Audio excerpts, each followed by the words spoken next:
सांसद को माननीय कहा जाता है और उनसे वैसे ही आचरण की उम्मीद की जाती है, लेकिन भाजपा के सांसद रमेश बिधूड़ी ने संसद के भीतर जिस तरह के शब्दों का इस्तेमाल किया, उसने पद की गरिमा को शर्मसार कर दिया।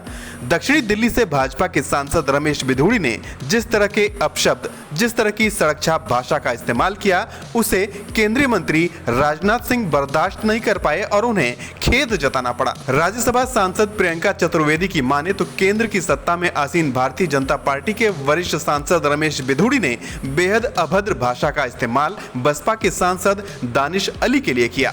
हैरानी की बात यह रही कि जिस दौरान अपशब्दों का प्रयोग वो कर रहे थे, उस वक्त उनकी बगल की सीट पर पूर्व केंद्रीय मंत्री हर्षवर्धन बैठे थे और उनके चेहरे पर मुस्कान बिखर रही थी। ये दृश्य बहुत से लोगों को नागवार गुजरा। भाजपा समर्थकों ने तो चुप्पी साध रखी है, लेकिन विपक्ष कई नेताओं और आम लोगों ने एक सांसद के मुंह से ऐसे अपशब्द सुनकर माथा पकड़ लिया।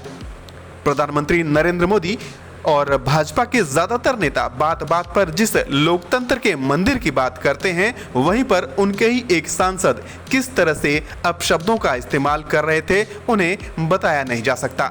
राज्यसभा सांसद प्रियंका चतुर्वेदी ने बिधूड़ी के संबोधन का एक हिस्सा शेयर करते हुए लिखा कि कोई शर्म नहीं बची है। बाद में रक्षा मंत्री राजनाथ सिंह ने खेद जताया।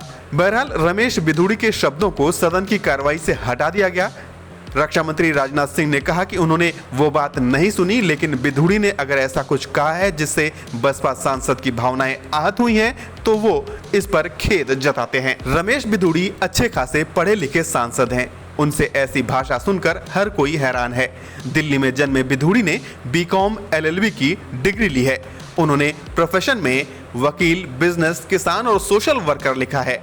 वो 2003 से मई 2014 तक दिल्ली के विधायक रहे। 2014 और 2019 में लोकसभा के सदस्य निर्वाचित हुए। वो शहरी विकास, OBC कल्याण, श्रम और रोजगार से संबंधित कई समितियों में शामिल रहे हैं। देखना होगा कि भाजपा की तरफ से इस मामले पर और क्या कहा जाता है।